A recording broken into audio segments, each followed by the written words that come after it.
Bonjour et bienvenue pour le MK Mag, le magazine qui vous apprend et qui vous surprend, avec votre humble serviteur Mohamed Koussa, toujours accompagné de nos deux chroniqueurs stars. Sur le plateau avec moi, il y a Ibrahima. Ibrahima, un petit mot pour nos abonnés. Bonsoir, MK Mag, l'émission qu'il faut suivre. Voilà. C'est gentil de faire de la pub pour l'émission à laquelle tu participes, c'est très très gentil. Notre invité du jour, c'est Thierry Delestrade que nous recevons pour son nouveau livre, Le jeune Nouvelle Voie thérapeutique, écrit aussi avec Sylvie Gilman chez Arte Éditions, que je remercie beaucoup de m'avoir fait parvenir l'ouvrage. Et à la fin de cette émission, vous aurez la possibilité de poser vos questions. J'ai mis sur ma page Facebook la possibilité de le faire, donc ne vous en privez pas. Je vous rappelle que vous pouvez nous retrouver sur les plateformes Twitch, YouTube, Instagram, TikTok. Profitez-en. Thierry Delestrade, bonjour. Bonjour Mohamed. Vous êtes l'auteur d'un livre avec Sylvie Gilman qui s'appelle le jeune, une nouvelle voie thérapeutique chez Arte Éditions. Donc vous êtes journaliste et documentariste. D'ailleurs, vous avez reçu le prix Albert Londres qui récompense l'excellence de documentaire francophone. C'était pour quel travail ? C'était un travail très éloigné du jeune. C'était un film sur le Rwanda, quelques années après le génocide du Rwanda. Et tout le pays essayait de se relever de ce génocide et faisait des procès à tous les génocidaires qui étaient en prison. Et nous avons suivi des avocats qui défendaient les génocidaires. Ouais, voilà. Effectivement, donc, c'est vraiment très éloigné. Très éloigné. Mais c'était raconter comment un pays aussi se relève après une catastrophe telle qu'un génocide. Un génocide, ouais, c'est horrible. Et ce travail de documentariste avec presque une vingtaine de documentaires, dont le plus populaire, je pense, c'est Le jeune Nouvelle Thérapie qui est sorti il y a 13 ans maintenant. Oui, c'était il y a 13 ans. Oui. 2011. Vous dites populaire et vous avez raison. C'est pas pour me vanter, mais, non, c'est vrai. Mais ce film, ce documentaire, donc sur le jeune, produit avec Arte et diffusé par Arte, en fait, a eu une destinée tout à fait inattendue. Et je me souviens très bien quand il est passé pour la première fois à la télévision, donc sur Arte, c'était donc en 2012. Le lendemain, Arte faisait à l'époque un Arte plus 7. On pouvait le voir pendant 7 jours juste après. Et 2 jours après, plutôt, c'est 2 jours après la diffusion, quelqu'un d'Arte nous appelle, Sylvie et moi, nous dit « Mais s'il se passe quelque chose un truc drôle avec votre film, vous avez vu les résultats sur Arte plus 7, là, il y a plein de gens, vous êtes en train de faire un record. » Pour un film sur le jeune, un film scientifique sur le jeune. Tout le monde était très étonné. C'est incroyable. Et ce film a été donc diffusé, rediffusé sur Arte, et Arte l'a mis sur sa chaîne YouTube, et il a cumulé 10 millions de vues. Et 10 millions de vues, c'est énorme pour une vidéo. Et vous ne pensez pas que ça allait avoir cet effet ? Non, pas du tout. C'est une belle surprise. C'est une très belle surprise. Super. Ouais. Ouais. En tout cas, le sujet mérite énormément. Vous avez aussi publié 2 autres ouvrages, de plus que celui que je vais présenter moi ce soir. Donc, Les Passeurs d'anges, aux éditions du Seuil, paru en 2004, qui est un roman. Oui, c'est un roman noir, c'est un thriller. Un thriller, mais je vous conseille donc de le lire. Nous, en tout cas, moi, je vais le lire, c'est sûr et certain. Et Le jeune Nouvelle Thérapie, qui est une sorte de première version du livre que nous présentons ce soir, que j'ai lu, moi, à l'époque où il est sorti. Et c'est un livre qui a eu un impact quand même conséquent. Donc, dans mon émission, j'aime bien parler d'écriture et de livres. Le sujet est très intéressant, on va en parler un peu plus en détail tout à l'heure. Mais le point de départ de mon invitation, c'était le livre. C'est toujours le livre, d'ailleurs. Et avant d'aborder le sujet en lui-même, j'aimerais bien que les lecteurs apprennent à vous... Les lecteurs, je pense toujours en lecteurs. Mais on va dire les abonnés apprennent à vous connaître. Quel a été votre parcours qui vous a mené au métier de journaliste et documentariste ? Oh. On est curieux, on veut savoir, nous. Oui. Mon parcours, j'ai commencé par des études de droit, figurez-vous, très éloigné donc du monde de la médecine et même du journalisme finalement, parce que j'ai fait du droit parce que je voulais devenir juge d'instruction. Je voulais mener des enquêtes quand même, et ça nous rapproche du journalisme. C'est ce que j'allais vous poser après tout à l'heure comme question, donc ça se sent. Dans l'écriture du livre, oui, effectivement. Et finalement, au bout de 4 ans d'études de droit, je me suis posé la question, parce qu'en même temps, mon père m'avait offert, à l'âge de 12-13 ans, une petite caméra Super 8. Et pour tout vous dire, moi je suis né sur un coteau du Gers. Et peut-être les abonnés peuvent entendre un petit fond d'accent du sud. Et c'était pas. Mon père était paysan et c'était pas évident. Et il a eu cette idée d'offrir une caméra Super 8 Ah oui. et à mon frère et moi, on est deux frères jumeaux. Et on a commencé à filmer. Et, bon, La vocation est née. Et la vocation est née comme ça. Et à la fin des études de droit, je me suis posé la question, mais est-ce que tu as envie de vivre avec le code de procédure pénale sur le bureau, avec peut-être des criminels en face de toi à interroger? C'est passionnant. Hein, c'est passionnant, ouais.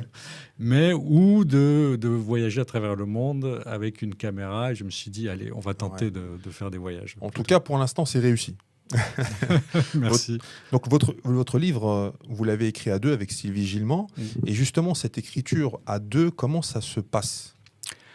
Alors, il faut, là aussi, je vais donner des petits éléments biographiques presque intimes. Sylvie est la femme avec qui je vis depuis presque 30 ans, 27 ans. Très bien, super. Et on est mariés. Et alors, comment ça se passe? C'est pas évident toujours de travailler avec au quotidien ça, avec la personne avec qui on vit. Ça, c'est sûr. Souvent, on nous pose la question, mais comment vous faites? Oui, c'est vrai. Alors, on a la chance d'habiter dans un grand appartement. Et moi, je suis au bout d'un couloir. Enfin, je suis dans le salon avec mon bureau, au bout d'un couloir. Et elle est à l'autre bout de l'appartement.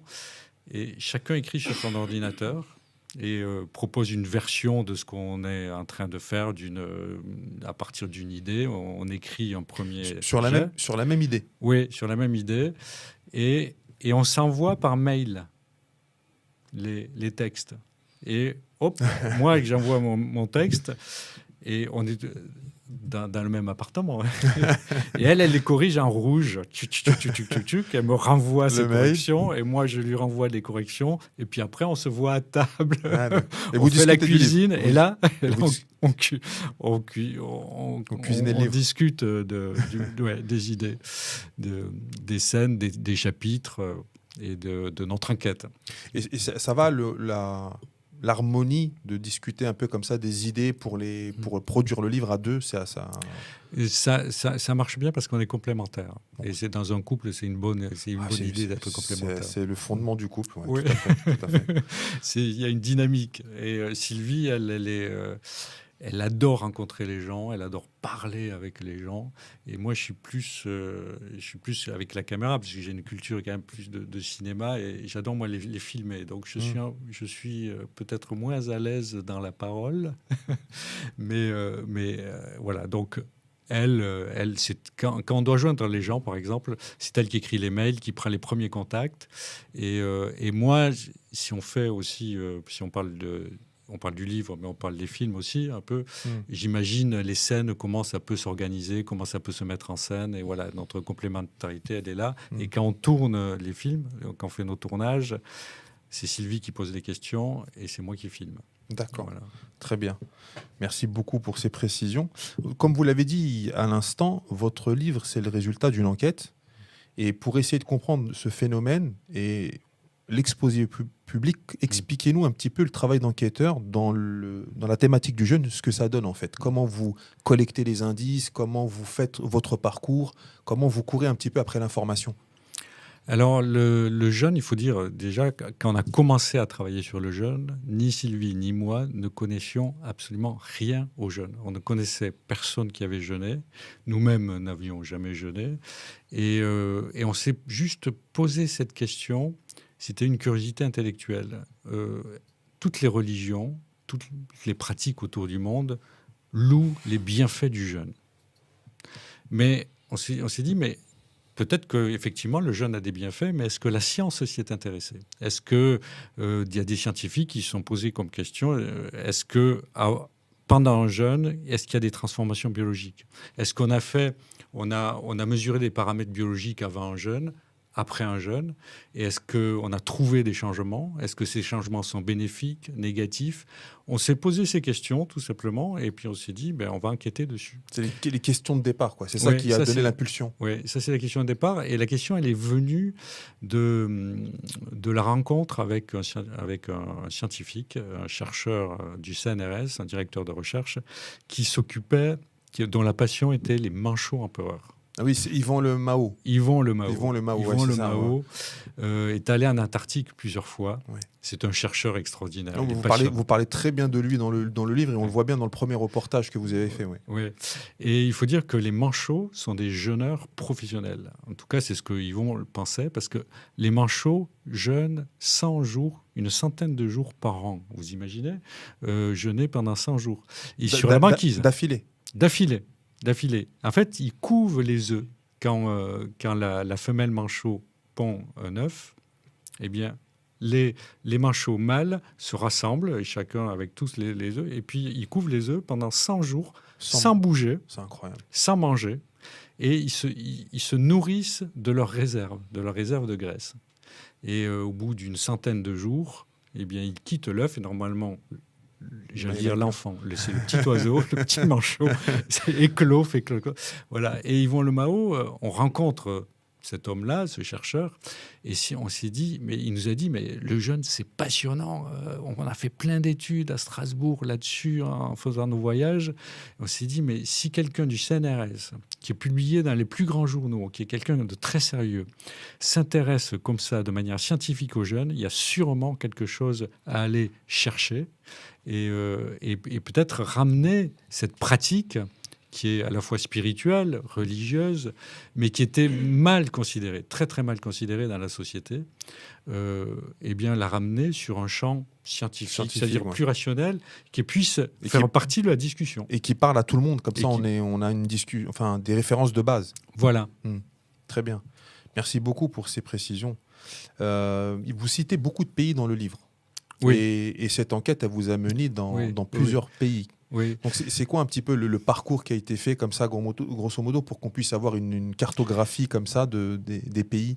Eh bien, on a rencontré en France quelqu'un qui s'occupe pas mal du jeûne et qui connaît très bien ça, et qui nous a dit, mais allez voir en Russie.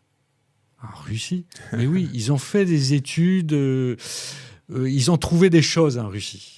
Mais alors, il fallait.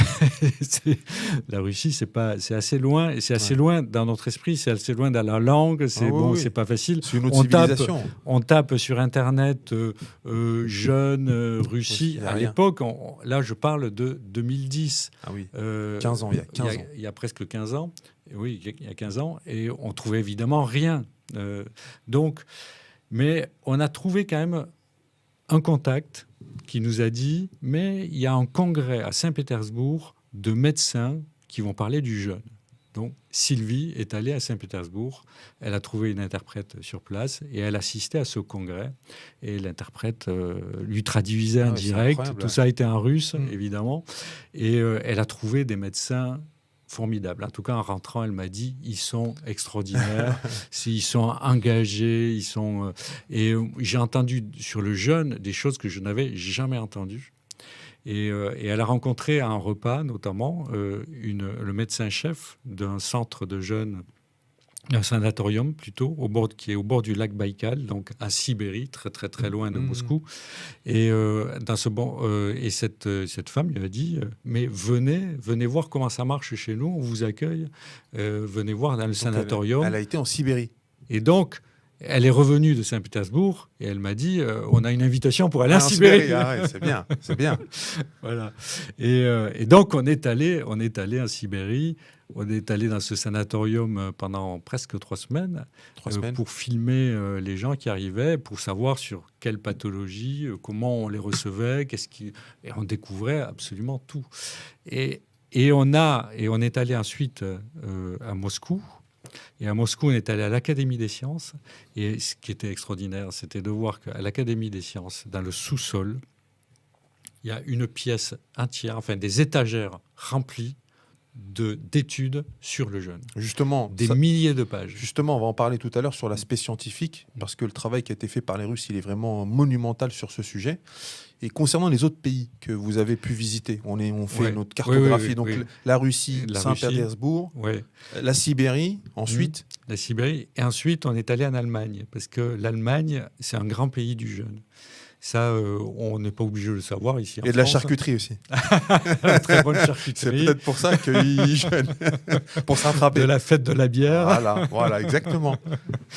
Et ils ont une tradition en médecine, une tradition de jeûne, mais une tradition de médecine un peu naturopathique depuis les années 1920, depuis un siècle à peu près. Ils se sont ouverts à ça, et d'une médecine plus proche de la nature. Et ils ont ouvert des centres de jeûne à partir des années 20, pas des milliers de centres, c'est quelques-uns. Au moins, il y en a. Voilà. Et notamment donc le médecin qui s'appelle Otto Buchinger, qui a créé un centre en 1953, en tout cas tel qu'on le connaît aujourd'hui, au bord du lac de Constance, et dont on parle dans le livre. Et Otto Buchinger, il faut savoir que c'est un médecin donc allemand, un médecin dans la marine, et qui a été frappé par une maladie invalidante qu'il a quasiment mis sur un fauteuil roulant. La médecine lui a dit, on peut rien faire fini. pour vous. Vous pouvez plus marcher. Ouais. Et il s'est dit, tout ce qui me reste à faire, c'est de jeûner. Parce qu'il connaissait un médecin qui avait ouvert un centre de jeûne. Et il a jeûné 21 jours. 3 semaines. Ouais, 21 jours. Mais sous la supervision médicale. Attention. Et ça, c'est important. Ça, c'est important. Personne ne va se mettre à jeûner 21 jours sans supervision médicale. Oui, bien sûr. Attends, on est bien d'accord là-dessus. Il faut et tous les abonnés qui bien sûr, c'est important de le rappeler, évidemment. Oui. Et il est allé beaucoup mieux, même il s'est relevé. Et lui se disait, je vais pas finir ma vie invalide, j'ai 4 enfants. Il n'a pas accepté l'idée, en fait. Il n'a pas accepté cette idée. Et en jeûnant, il a vu que toute l'inflammation, c'était à la suite d'une infection, et il avait je me souviens plus exactement du terme médical, mais il a pu se relever. Il a fait un autre jeûne de 21 jours, 2 ans plus tard. Et là, et il allait très, très, très, très bien. Et c'est là qu'il a pu ouvrir son centre de jeûne. Qui existe toujours à notre époque. Et qui existe toujours. Les enfants, les petits-enfants du docteur repris Otto ont suivi sa route. Et le centre existe à Oberlingen, au bord du lac de Constance, aujourd'hui. Et donc, ça, c'est l'Allemagne.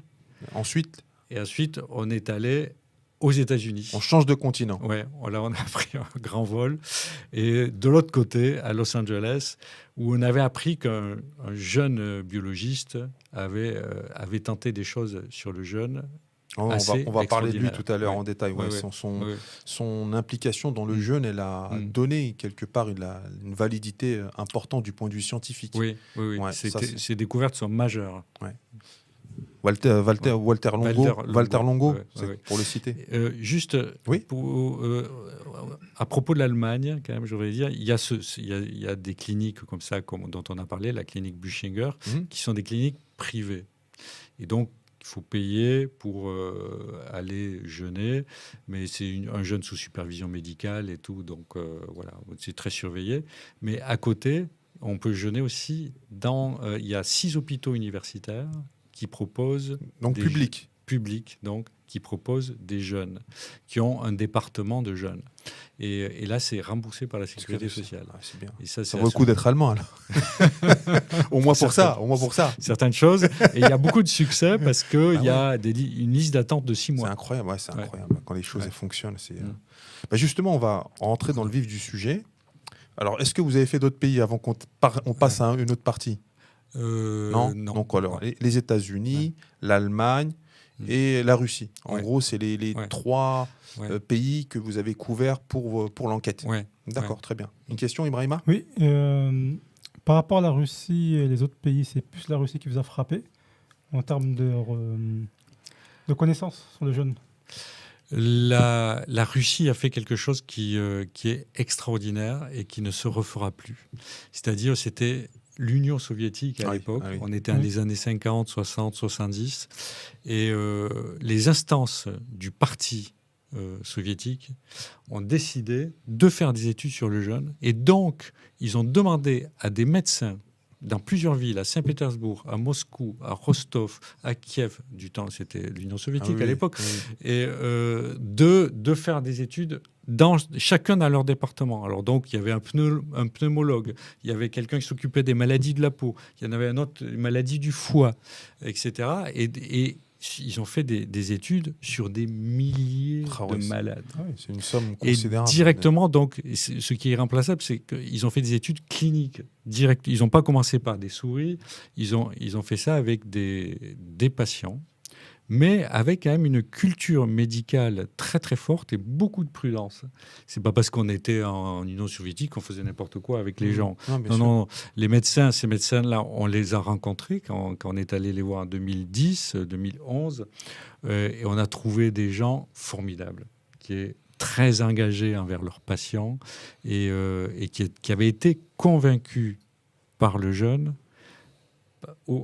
au moment de faire ces études, quand ils ont fait ces études cliniques. Ouais. Et c'était conscient de ce qu'ils faisaient. Oui. Et elles sont rassemblées, elles sont résumées, ces études cliniques, dans des documents c'est 3 tomes, c'est 1500 pages à peu près, de résumés de ces études, mais qui sont en russe. C'est ça qu'il faut souligner, c'est que toutes ces études cliniques n'étaient pas connues du tout, parce qu'elles étaient publiées qu'en russe. En russe. Elles n'ont pas été traduites. Elles n'ont pas été traduites parce qu'à l'époque, il y avait le rideau de fer, donc c'était la guerre froide. Et ce que les soviétiques faisaient d'un côté ne passait pas le rideau de l'autre côté. Oui, tout à fait. C'est pour ça que toutes ces études ont dormi et dorment encore, d'une certaine manière, dans les sous-sols de l'Académie des sciences à Moscou. Et les pays scandinaves, ils n'ont pas une culture de jeunes. Et paradoxalement, on aurait pu s'y attendre, mais non. D'accord. Il n'y a pas de. Enfin, nous, on s'est intéressé quand même aux études scientifiques, principalement. Donc, il y a un chercheur en Scandinavie qui a fait des études sur les rhumatismes, qui est une étude très connue, et qui a montré que l'inflammation baissait pendant un jeûne au niveau des rhumatismes. Mais c'est la seule étude, si vous voulez, qui vient des pays scandinaves. D'accord. Merci beaucoup. On va passer à la deuxième partie de l'émission. Justement, on va parler du jeûne à proprement parler. Donc déjà, pour les abonnés, c'est quoi la définition du jeûne ? Le jeûne, c'est arrêter de manger. Mais c'est pas par exemple, il y a plusieurs types de jeûne. Oui, c'est pour ça que je pose la question de la définition. Tout à fait. Mais le jeûne, c'est aujourd'hui les scientifiques disent c'est quand on prend moins de 500 calories par jour. On peut considérer qu'on est en état de jeûne. Ça veut dire que si quelqu'un qui fait des restrictions alimentaires ou qui ne s'alimente pas pendant un certain temps dans la journée, mais qui va au-delà de cette quantité de calories, on peut considérer qu'il ne jeûne pas. D'accord. Donc le déficit calorique, ça rentre dans la définition du jeûne. Oui. D'accord. Oui. En Allemagne, aujourd'hui, que ce soit les cliniques ou à l'hôpital, on jeûne avec 250 calories par jour. C'est-à-dire, ce sont des bouillons, mais des bouillons très clairs. C'est surtout pour les sels minéraux. Il y a quelques vitamines et des sels minéraux qu'on avale avec ces bouillons. Et il y a quelques jus, des jus de fruits dans certains lieux aussi. Mais c'est 250 calories par jour. D'accord, ce qui ne fait pas beaucoup. Oui, et voilà, et boire beaucoup. Alors que ce soit les Russes, les Allemands. Ça, c'est quelque chose qui revient chez tout le monde. Oui, c'est boire beaucoup. Il faut préciser de l'eau. De l'eau. Parce que si vous arrêtez là, il peut y avoir confusion. De l'eau. De l'eau, c'est au moins 2 litres, 2,5 litres d'eau. C'est parce que l'eau, ça permet aussi d'éliminer beaucoup. On reparlera sûrement d'élimination parce qu'avec le sport, pendant le jeûne. Tout à fait, Mais ensuite, il y a ce n'est pas pratiqué dans le jeûne thérapeutique en Allemagne ou en Russie. Il y a les jeûnes secs. C'est-à-dire le jeûne sans eau pendant une journée ou pendant jusqu'à 3 jours pour certains. Mais ça, il n'y a pas eu d'études scientifiques là-dessus, donc moi, je ne pourrais pas en parler. Donc jeûne sec, c'est il ne mange pas et il ne boit pas pendant 1, 2 ou 3 jours. Voilà. D'accord, ok. Camille, Maximum 3 jours. Maximum 3 jours. Camille Naturo qui vient nous rejoindre. D'ailleurs, j'ai une remarque à faire. Naturo, tu as fait exprès de prendre un anagramme de Naruto ? T'as pas fait exprès, hein? À la base, non. Voilà, Mais j'aime beaucoup Naruto quand même. maintenant tu le sais, voilà, voilà. Qui nous a rejoint aussi, le naturopathe de notre équipe, et qui va m'accompagner sur cette partie de l'émission. Est-ce que tu as une question peut-être? Là, tout de suite, non. D'accord. Non, Moi, j'en ai. Vas-y. Figure-toi. Alors, sur les mécanismes du jeûne maintenant, c'est ça qui est très intéressant et qui fait la spécificité de cette méthode. Il y a ce qu'on appelle l'autophagie. En quoi consiste l'autophagie? Alors, il faut dire, je vais repartir de la définition Oui. du jeûne. On a dit le jeûne, c'est s'arrêter de manger. Mais c'est pas s'arrêter de se nourrir. En fait, c'est ça qui est la finesse du jeûne. Quelle est la nuance? La nuance, c'est qu'on arrête de manger l'extérieur. Mais le corps va trouver de la nourriture à l'intérieur, dans ses propres réserves. En fait, il faut se poser la question. On va changer, on va inverser, on va se mettre la tête un peu à l'inverse. On va se poser la question, pourquoi est-ce qu'on prend du poids? Parce que c'est une bonne question que tout le monde s'est posée une fois dans sa vie, au moins une fois dans sa vie. Exactement. Il n'y a pas longtemps, là, c'est sûr, au mois de décembre, tout le monde se l'a posé, le passage de décembre à janvier. Pourquoi on prend du poids? Parce qu'on peut... la réponse va être simple, c'est parce qu'on mange trop, on mange plus que nécessaire. Et on stocke. Voilà. Mais on pourrait aussi penser que le surplus, on l'élimine, que l'organisme... Il pourrait évacuer. Voilà. On prend, on mange, et puis l'organisme évacue le surplus. Eh bien non, l'organisme n'évacue pas le surplus. Le surplus, il le stocke. Et c'est ça. Et en fait, ça, on le retrouve dans le mécanisme, dans les gènes, etc. On voit très, très bien ça. Et pourquoi il le stocke? C'est parce que pendant toute l'histoire de l'évolution de l'humanité, ce stock, ces réserves, ont permis à l'humanité de survivre pendant les périodes de disette, pendant les périodes de famine, parce que les gens vivaient souvent dans plusieurs cycles. Il y avait des cycles d'abondance, on va dire l'été, ou dans les pays du Nord, l'été, et arrivait l'hiver, et à la fin de l'hiver, il n'y avait plus rien. Il n'y avait plus rien. On vivait de ses propres réserves. Et on a survécu grâce à ça. C'est une faculté extraordinaire de l'humain. Il se nourrit sur ses réserves. Et qui est inscrite en lui jusqu'à maintenant. Qui est inscrite aujourd'hui. Et c'est pour ça qu'on stocke.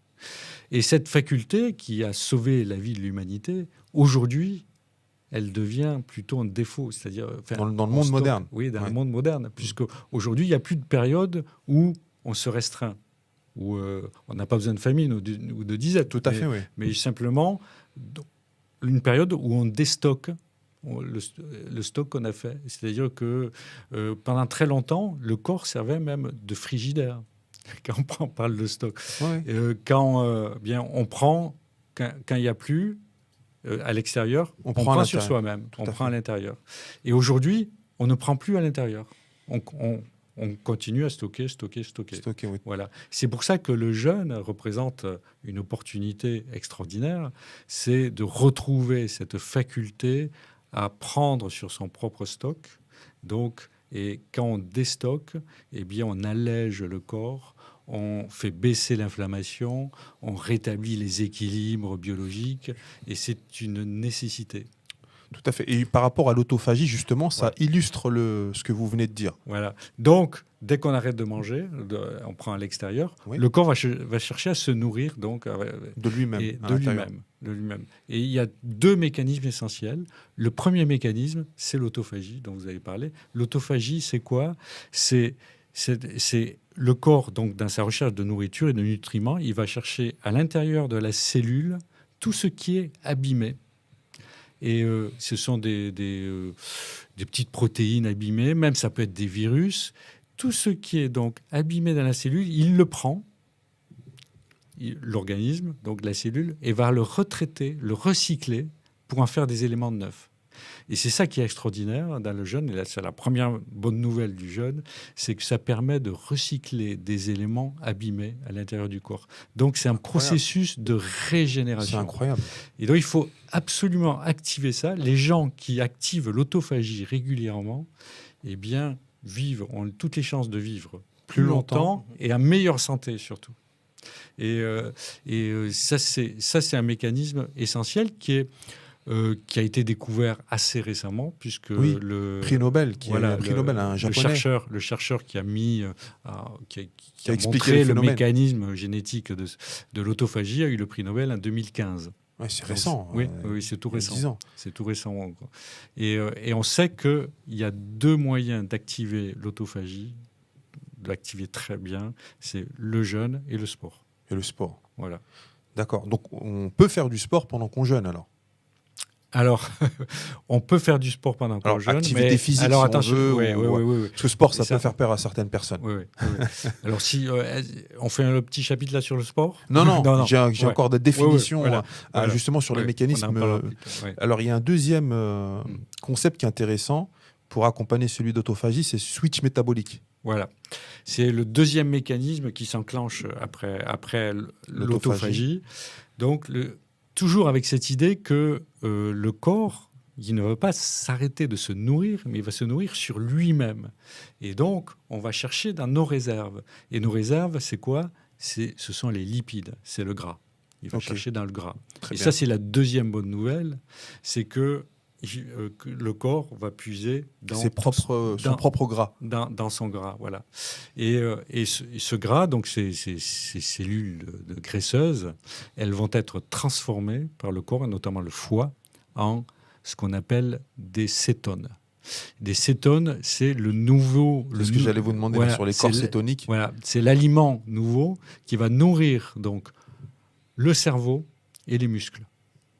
Et ça, ces cétones, on s'en nourrit de manière générale, c'est ça ? Oui. Et pendant le jeûne, il y a quelque chose de particulier par rapport à... Alors non, les cétones, en fait, n'existent pas, en fait. En gros, à l'état, si vous voulez, naturel, enfin, les cétones, c'est une fabrication du corps. D'accord. Mais c'est une décomposition par le corps, par le foie notamment, des cellules adipeuses, du gras. Voilà. Et on ne trouve pas les cétones dans les aliments que l'on peut manger habituellement. D'accord. Non, c'est le corps qui les fabrique, et il ne les fabrique que parce qu'il reçoit un signal que la nourriture extérieure s'est arrêtée. Et donc, il va prendre toujours dans le gras, et il va transformer ce gras en cétones. Et ces cétones, on a trouvé que c'était un super carburant. D'ailleurs, notamment le cerveau, si on a fait des expériences, des scientifiques ont fait des expériences, si on donne à l'organisme à la fois du glucose, parce qu'il faut rappeler que le carburant essentiel du corps, c'est le glucose, ce sont les glucides, les sucres. Et le cerveau adore le glucose, il se nourrit de glucose. Ouais, ça, on le sait, quand on va pas bien dans sa tête, on mange un peu de chocolat ou pendant les examens, pire, il conseille aux étudiants de manger des Mars et des Snickers, c'est des trucs comme ça. Ce qui est une grosse erreur. C'est une erreur fondamentale. Ouais. Pour la concentration, il n'y a pas mieux pour éclater la concentration d'un étudiant en plein examen. Oui, puisque ça fait un pic de glycémie, puisque c'est plein de sucre. Ouais. Et après, il y a la chute après, vertigineuse. Et là, le cerveau est plus du tout alimenté, enfin mal alimenté. Et c'est cultivé par la publicité. Il y avait carrément des marques qui avaient tablé sur ça et qui avaient fait une campagne sur ça. Puis ça accentue ton stress en plus. Tout à fait, ouais. Et donc, le corps, le cerveau se nourrit de glucose, normalement, et en présence de glucose et de cétones dans le corps, ils ont fait des expériences en envoyant du glucose des gens qui étaient en train de jeûner, donc il y avait des cétones, mais si on leur donne du glucose et que les deux circulent dans le corps en même temps, ils ont voulu savoir ce que prenait le cerveau. Et le cerveau, en priorité, prend les cétones. Ah oui, avant le glucose. Ils préfèrent les cétones. C'est en fait. incroyable. Voilà. Et ceux qui ont fait l'expérience du jeûne, souvent, parlent d'expérience ils ont vécu une expérience de plus grande lucidité, de plus grand calme intérieur. Et ça, c'est parce que, bien souvent, ça s'explique parce que le cerveau est nourri de cétones. C'est l'effet des cétones. Alors, c'est l'impact des cétones, c'est ce calme intérieur. Oui, le calme intérieur, alors il vient aussi de la sérotonine qui est produite, qui est une hormone de calme intérieur qui est produite en plus grande quantité pendant un jeûne. Mais la lucidité, la capacité de concentration, la capacité même d'écoute, eh bien, c'est le cerveau qui est nourri par les cétones. Et si on fait une petite parenthèse parce qu'on n'a pas parlé de l'anorexie, et il faut faire attention pour que tous ceux qui ont des troubles alimentaires, Oui, oui. surtout ne pas se lancer on va dans un jeûne. on va en parler, c'est Mais- la partie d'après. Oui, mais pourquoi les jeunes filles, parce que ce sont souvent des jeunes filles, se sentent aussi bien en se nourrissant si peu? C'est ça. C'est parce qu'elles Cétone. sont nourries par les Cétone. cétones en permanence. D'accord. Et voilà. Donc Ça, les c'est- cétones, c'est un super carburant. Et ça, Et- c'est pas des choses qu'on connaît du tout, parce que, Non. surtout par rapport à la concentration, on aurait plutôt tendance à dire que le fait de jeûner, bah, ça fatigue, on est un peu comme ça, dans Dans la le brume. brouillard. Exactement. Mm. Et que là, ce que vous dites, c'est exactement le contraire. Oui, oui, oui. Mais effectivement, il peut y avoir un brouillard. À un moment donné, À un moment donné, c'est quand le corps fait ce switch, c'est-à-dire qu'il passe de la nourriture extérieure qui est avec le glucose à la nourriture intérieure qui est à base de cétone.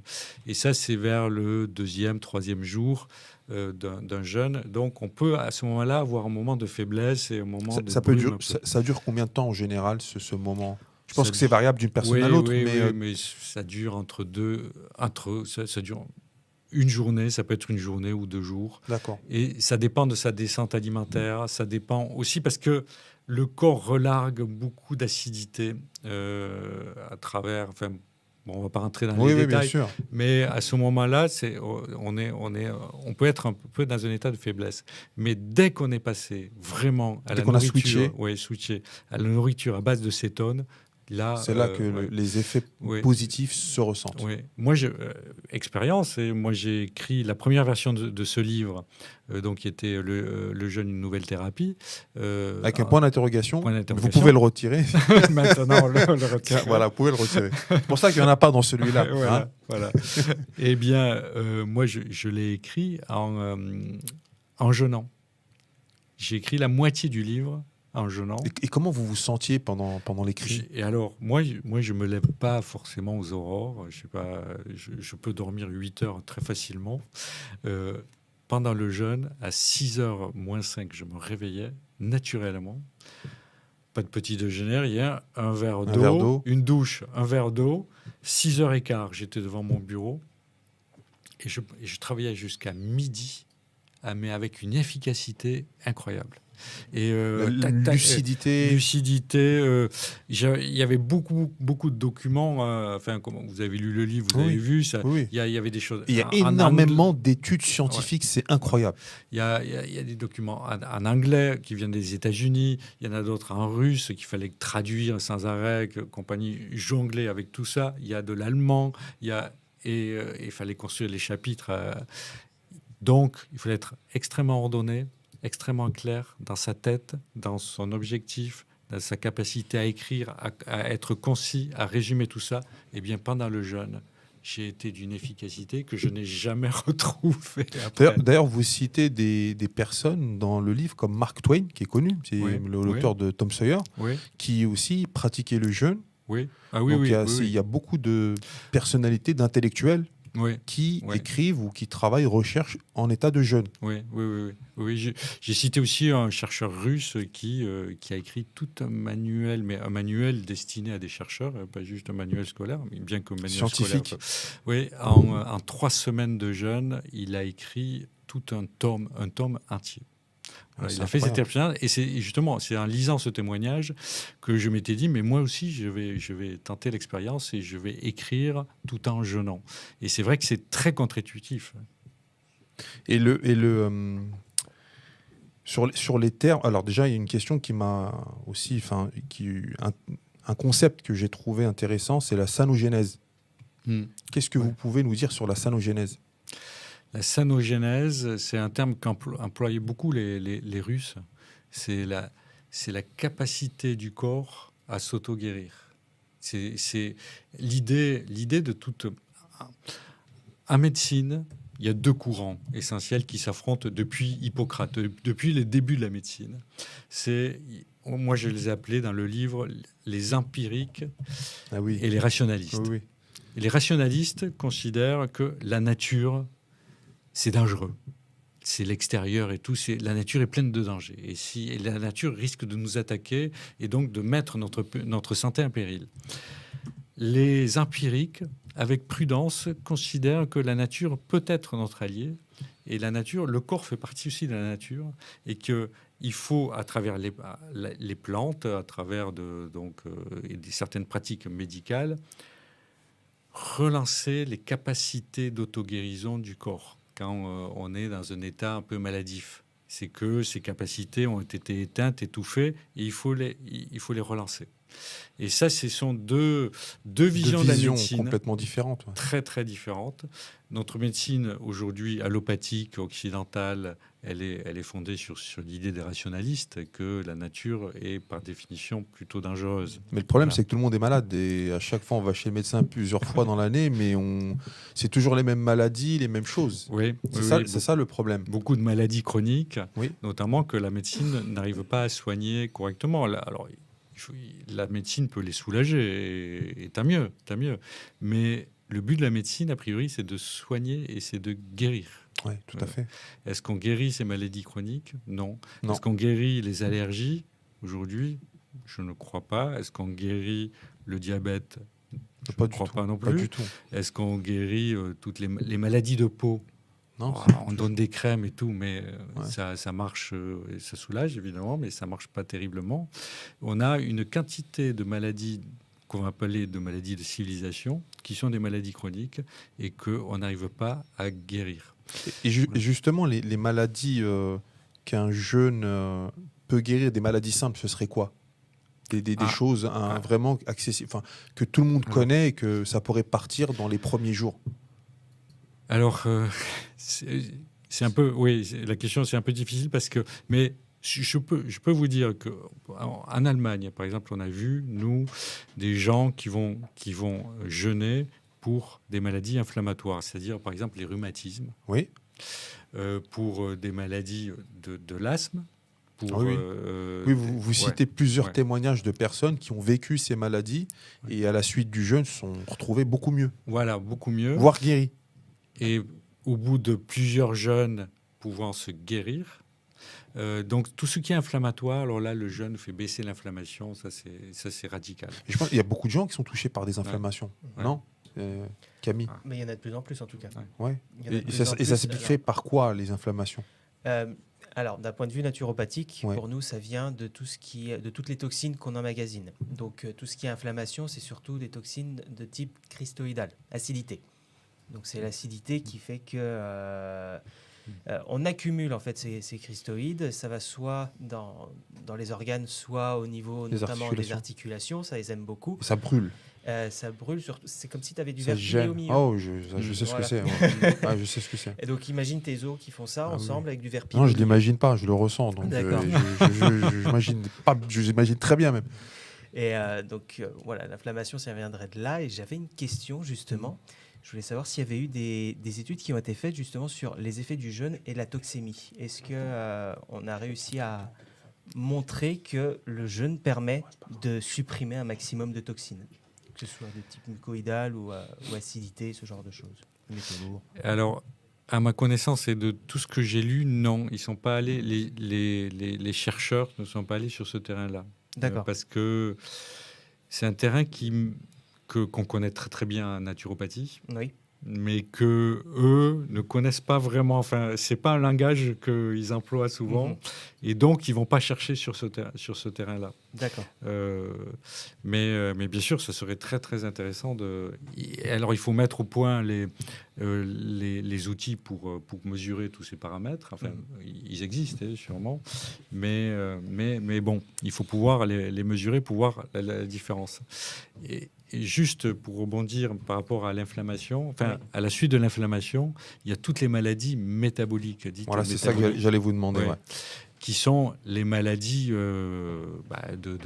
notre civilisation, qui est l'obésité, le surpoids, on va dire, l'obésité, toutes les maladies du foie gras, voilà, et ça, le cholestérol, après le diabète, c'est un ensemble de maladies qu'on appelle donc métaboliques, qui surviennent autour de la cinquantaine, à peu près 50-60 ans, et qui, si elles ne sont pas soignées, et là, la médecine allopathique, la médecine traditionnelle, Soulage, n'a un peu avec quelques médicaments. Voilà, il y a des médicaments donc pour le diabète, on l'a dit, mais il y a des médicaments pour l'hypertension. Maintenant, il y a un médicament, on va dire, pour l'obésité, mais je ne sais pas s'il va... Bon, il semble avoir une certaine efficacité, mais pour combien de temps sur la durée, on ne sait pas.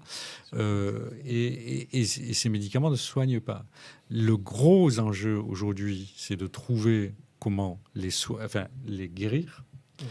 Et par exemple, le diabète de type 2, hein, on est bien d'accord, le diabète de type 2 peut se guérir par des jeunes.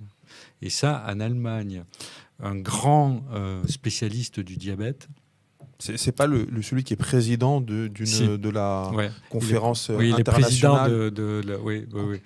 D'un organisme international sur le diabète, et ce professeur qui est à Dresden, en Allemagne, dans un hôpital universitaire, a été convaincu par un patient qui s'était guéri de son diabète par un jeune.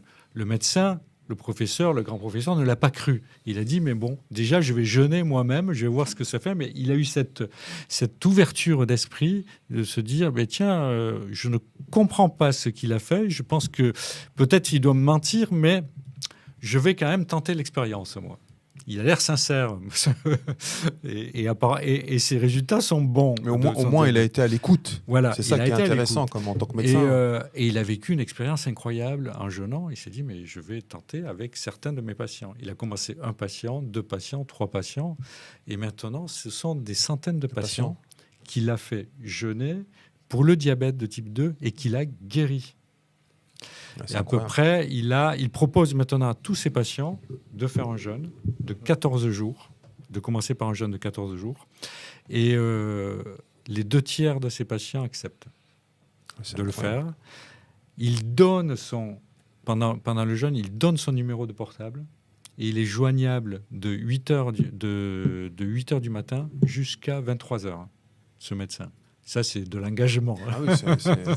Pendant le jeûne, parce qu'il s'est dit, si la personne peut m'appeler si elle se sent pas bien, si elle trouve, si elle a une question à poser, je suis joignable. Et il les accompagne et il a des résultats incroyables. Donc, il est président d'un organisme international sur le diabète. Il dit, le diabète, ça va être le grand fléau après l'obésité ou avec l'obésité, le grand fléau de notre monde. Et après l'Inde, il dit, après l'Inde et la Chine, le pays le plus grand du monde, c'est le pays du diabète. Diabétoland. C'est incroyable. Ouais. C'est incroyable. Qui se développe partout. Et donc, il faut trouver des solutions. Est-ce qu'on va donner de l'insuline aux personnes pendant toute leur vie, ou est-ce qu'on va leur donner le moyen de se guérir, ou de les accompagner dans une guérison?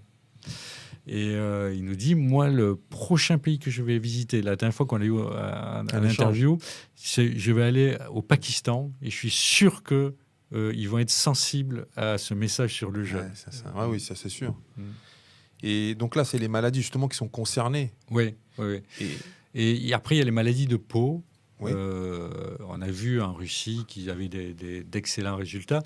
En Russie, ce qui était intéressant... Une maladie en particulier, non? Non, mais les psoriasis, les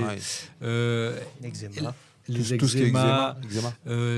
La maladie de peau, c'est très difficile à faire partir. Ça repart, ça revient. Des fois des maladies qui ont trait avec le système immunitaire. C'est ça, tout à fait. Et en Russie, avec le jeûne, on fait baisser cette réaction immunitaire. Et puis, comme c'était un sanatorium, ils avaient de l'eau qui soigne, enfin qui fait du bien sur la peau. C'est qu'on utilise dans les chaînes thermales ou dans les... Et d'ailleurs, moi, ce qui me conduit à poser la question, est-ce que pourquoi pas en France ne pas faire des jeunes, proposer des départements de jeunes dans des centres de thalassothérapie? Ah oui, ça serait logique. De coupler... Parce qu'un thalasso, on vient à un thalasso, pourquoi? Maladie de peau, maladie rhumatismale, maladie obésité, des fois pour maigrir ou pour faire un régime. Tout ça va très très bien avec le jeûne. Bien sûr, mais c'est complémentaire. On pourrait coupler. Oui, tout à fait. Et les maladies, justement, ce que dans le livre vous appelez les contre-indications, les maladies, Ouais. parce qu'on parlait au départ de l'anorexie. Oui. Et, Oui. et j'avais noté les contre-indications. Donc il y a tout un ensemble de maladies justement Mm. auxquelles le jeûne ne conviendrait pas. Alors, non seulement ça ne convient pas, mais il faut pas le faire. C'est dangereux. Oui, ça peut être dangereux. Donc, c'est surtout les troubles alimentaires. Voilà, anorexie, boulimie. Surtout ne pas faire jeûner des adolescents, adolescentes. Ne pas les encourager à aller là-dessus sans ne pas le faire. C'est tout. Même avec surveillance médicale, ça peut être Dangereux. Ça peut être dangereux. Mhm. Enfin, en tout cas, ça, les troubles. Maternité, allaitement, grossesse, allaitement, ça c'est. Enfin, quand je dis maternité, c'est la grossesse, Mm. et puis l'allaitement, ouais. Et puis tout ce qui est maladie rénale. Je dois en oublier un ou deux, mais bon, c'est dans le livre. Ah ouais, alors, pour le savoir, évidemment, si on représente le livre, lisez le livre. Et une question aussi sur quand on parle de jeûne, sur le temps. Oui, et on Oui. parlera dans les contre-indications. Oui. Peut-être qu'on en parlera tout à l'heure. Il faut parler aussi du cancer, enfin, parce que Oui, ça c'est y a- un des grands sujets ça, qui est lié ouais, au jeûne. Oui. oui, parce qu'on peut trouver sur Internet des gens qui nous disent « Moi, j'ai guéri mon cancer en jeûnant. D'accord. Et j'ai jeûné 40 jours et j'ai guéri mon cancer. » Alors là, prudence, prudence, prudence. Il y a des études extraordinaires qui ont été faites de l'action du jeûne sur le cancer et qui ont été faites d'abord sur des souris avec des résultats incroyables. Et ça, elles ont été faites à Los Angeles avec le chercheur qui s'appelle Walter Longo.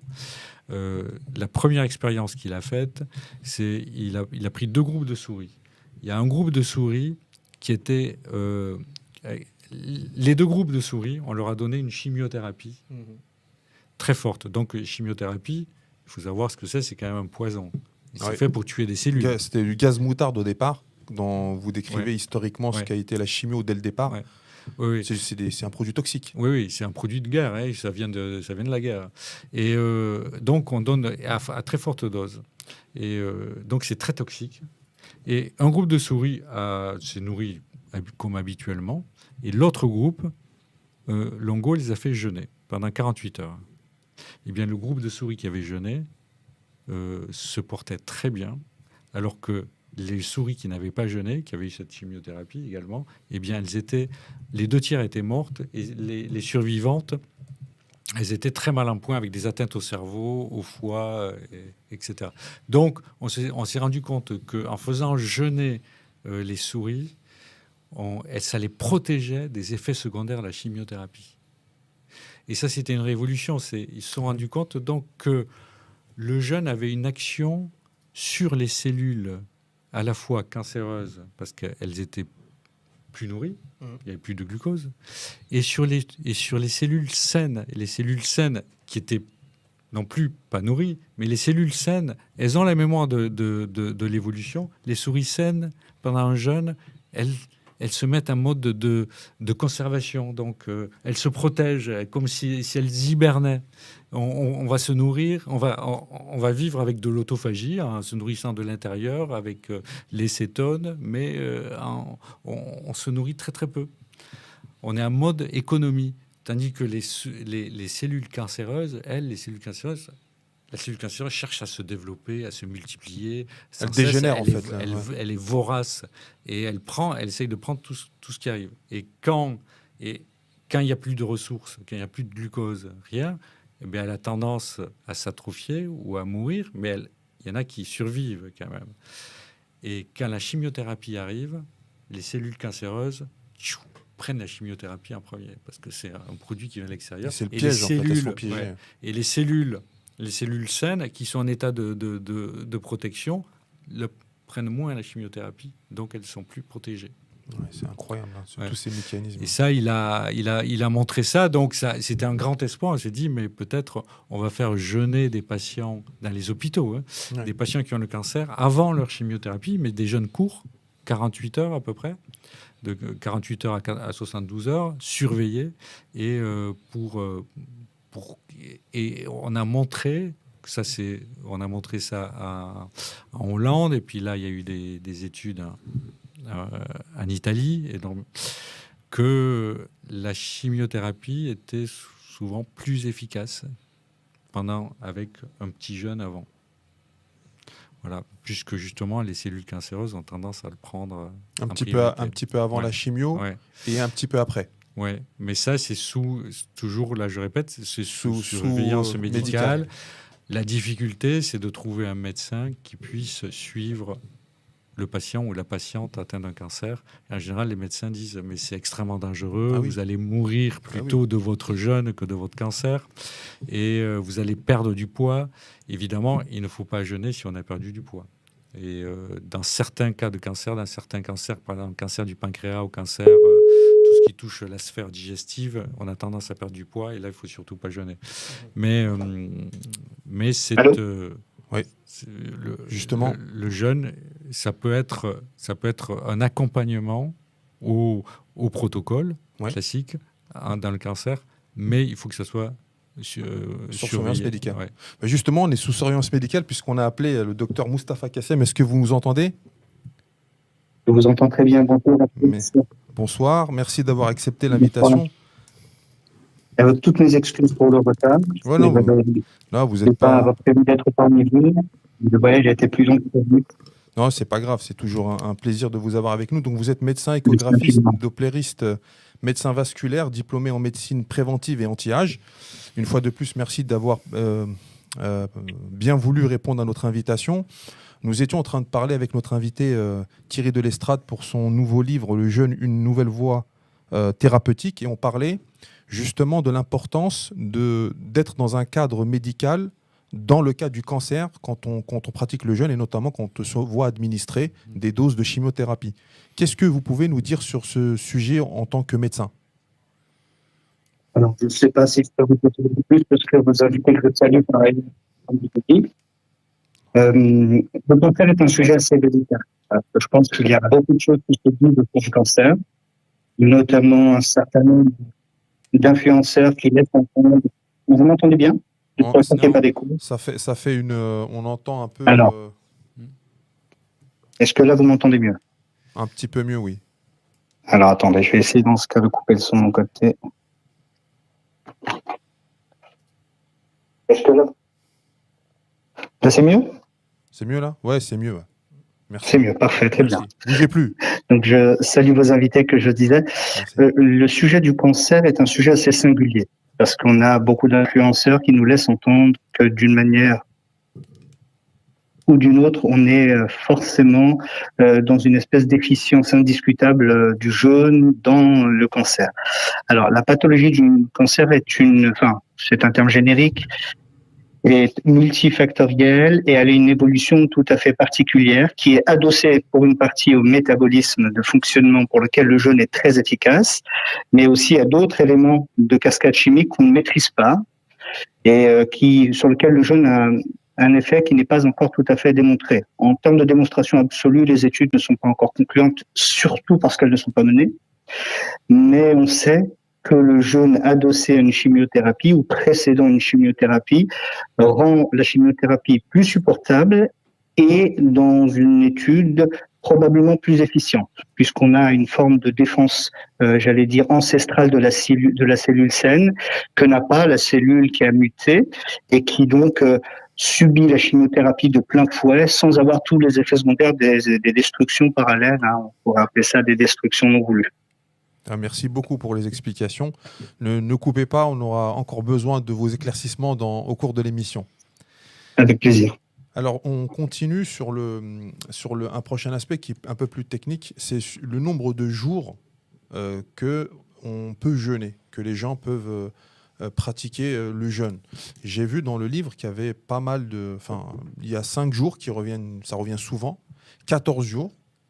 Et après, on a des jours un peu plus, on va dire, spectaculaires, avec les 40 jours, par exemple, qui ont été jeûnés par le docteur Tanner il y a très très longtemps, ou les 382 jours jeûnés par, là, je pense que c'est le record, c'est le record. Comment Angus Barbieri. Ouais. Donc, alors, indépendamment des exploits, Ce qui est recommandé dans ce que vous avez vu, c'est quel nombre de jours? Alors, quelle période? il faut toujours différencier quand même quand on parle de jeûne entre si on est malade ou si on est bien portant. Enfin, quand je dis malade, ça ne veut pas dire malade gravement, mais si on prend des médicaments régulièrement, c'est-à-dire que si on a de l'hypertension, si on a du diabète, ou si voilà, ce genre de maladie chronique, là, il va falloir quand même jeûner avec un médecin. Ça, c'est parce que, évidemment, pendant le jeûne, si on parle du diabète, pendant le jeûne, l'insuline va baisser et on aura moins besoin de médicaments pour le diabète. Et il faut ajuster les doses, pour l'hypertension de la même manière. Donc, il faut que ce soit sous supervision médicale. Et, sous supervision médicale pour ce type de personnes, ou sans supervision médicale pour ceux qui sont en bonne santé, mais accompagnés dans des centres. En France, il y a des centres qui peuvent accueillir les jeûneurs, qui sont des centres avec des gens qui sont très bien formés, notamment qui ont des labels comme jeûne et randonnée, voilà, où on peut malheureusement pas jeûner autrement, enfin pas jeûner de manière thérapeutique en France, c'est pas permis par l'ordre des médecins. Donc on peut jeûner. Les jeûnes proposés sont de 5 jours. En général, 5 jours, d'accord. 5 jours, mais combien de temps on peut jeûner? Eh bien, les scientifiques disent ça dépend de vos réserves. D'accord. Les manchots, on se souvient, tout le monde en a parlé, une les centaine manchots, de jours. 100 jours. Mm. Parce qu'ils ont des réserves capables, ils peuvent se nourrir sur eux-mêmes sur cette période-là. Quelqu'un de bien portant, qui pèse 72 kilos, peut jeûner presque 40 jours sans danger. S'il n'est pas malade. Hein. Oui, s'il est bien portant, s'il n'a pas de Ça, c'est problème. les scientifiques. Yvon Le Mao nous a dit ça. Lui, il est clair sur ce sujet-là.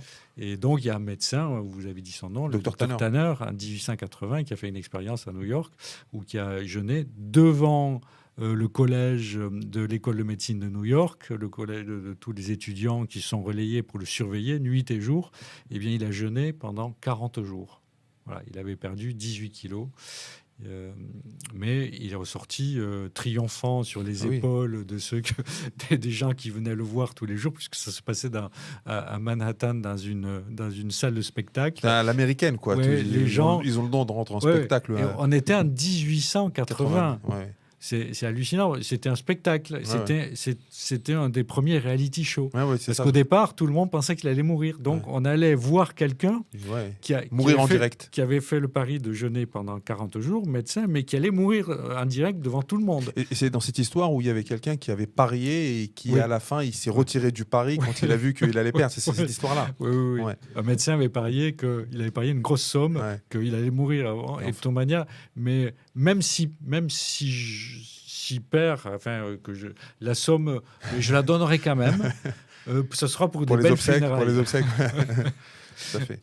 Donc là, on va entamer la troisième partie de notre émission. Donc là, on était sur l'aspect technique du jeûne. Et là, on va s'intéresser à l'aspect scientifique, médecine, et un peu la résistance parfois qu'on peut rencontrer dans certaines instances ou certaines autorités.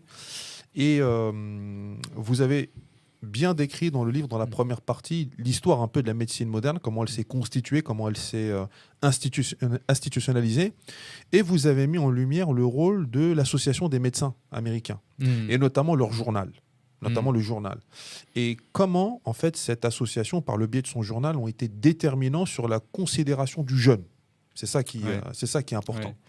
Oui, le jeûne, en fait, il faut savoir, moi, il y a un ingénieur qui est venu voir le film dans une soirée, et puis à la fin du film, il m'a dit moi, je ne m'intéressais pas aux jeunes, c'est ma femme qui m'a tiré là et tout. Elle a dit viens le voir. Bon, alors j'étais là. Moi, vous savez, moi j'ai fait l'école centrale, je suis ingénieur, je m'occupe des radars. Et votre truc, quand même, ça me fait réfléchir. Ça a l'air de marcher, ça a l'air sérieux, mais si ça marche aussi bien, si c'est aussi sérieux, pourquoi les médecins ne l'appliqueraient-ils pas? Pourquoi, quand on parle de jeûne à un médecin, il vous rigole au nez, il vous dit c'est pas bien. Eh bien pour ça, il faut aller voir dans l'histoire de la médecine. Et ça s'explique par l'histoire de la médecine. Et notamment, alors, les premiers jeûnes thérapeutiques ont été faits tels qu'on les connaît en tout cas, ont été faits aux États-Unis à la fin du 19e siècle. Et les médecins, l'association des médecins américains, qui s'appelle l'AMA, American Medical Association, eh bien, ils ont vu que dans les médecins qui faisaient jeûner et les centres de jeûne qui commençaient à s'installer dans le pays, et avec le jeûne, c'est toutes sortes de thérapies qu'on va dire complémentaires ou alternatives. Naturopathie, chiropractie, massage, tout genre. Les médecins qui soignaient très très mal à l'époque quand même leurs patients, ils voyaient une concurrence déloyale. Parce que ces gens-là, en fait, avaient des résultats qu'ils n'avaient pas, eux. Ouais. Donc, il fallait les éliminer. Ça, c'est très très clair pour eux. Il faut éliminer tous ceux qui font une autre médecine.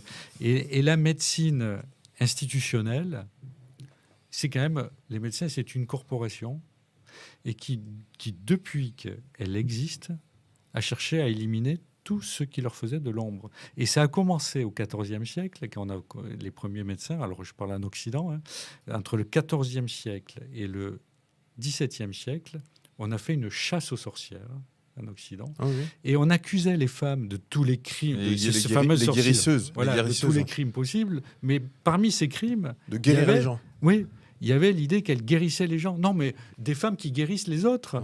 Ouais, et en normal. Plus, elles guérissent alors avec des plantes, elles guérissent avec des champignons, avec des feuilles, des décoctions, des choses qu'on ne connaît pas. Mais en plus, les gens vont mieux. Et en plus, elles ne se font pas payer. Voilà, parce que l'idée des guérisseurs et des guérisseuses, c'est de rendre service à la communauté. Tout à fait. Voilà. Docteur Kassem, vous nous entendez ? Je vous entends très bien.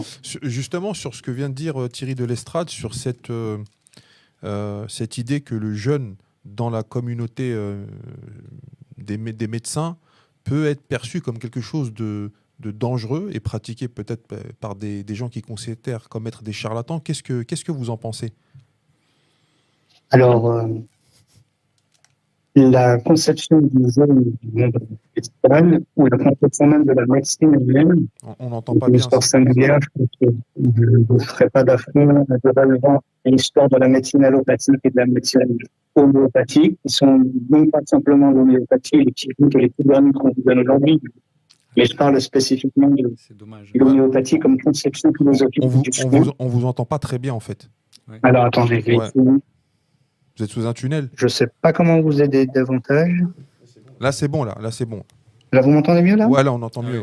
Ouais, bien mieux. Bah, écoutez, parfait. Donc, je vous disais simplement que sur la conception de la médecine elle-même, il y a ce virage du XIVe siècle dans lequel on a fait la chasse aux pseudo-médecines parce qu'on a décidé qu'il y avait une bonne médecine et une mauvaise. On discutera des arguments pour lesquels les unes sont bonnes et les autres mauvaises. Et puis, il s'est passé ce virage extraordinaire au XVIIIe, XIXe siècle, dans lequel il y avait deux conceptions philosophiques opposées de la médecine. Une conception dite allopathique et une conception homéopathique. Et quand je dis homéopathie, je ne parle pas des petites granules qui sont vendues, mais de la philosophie générale. Dans la médecine allopathique, qui est une médecine technique, on considère que la maladie est liée au fait qu'il y ait un organe, une molécule, une fonction, un schéma, un gène qui est dysfonctionnant. Dans la conception homéopathique, on considère qu'il y a un équilibre qui a été, entre guillemets, d'une manière ou d'une autre, perturbé. Et cette perturbation se manifeste dans tel organe, telle fonction chimique, et ainsi de suite. Donc, les approches sont nécessairement différentes. Dans la première approche, il suffit de soigner l'organe, donc on va vous vendre le médicament qui vous soigne l'organe ou la molécule ou la fonction.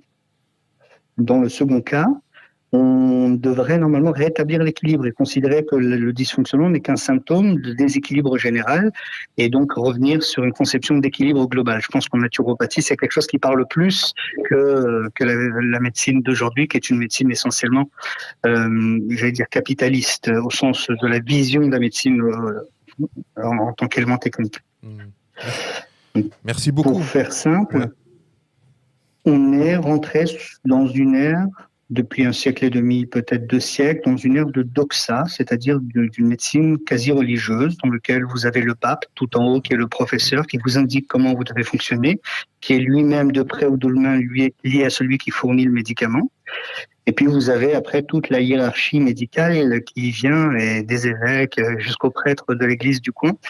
Et chacun doit tenir le même discours parce qu'on est dans une forme de dogme qui doit se maintenir.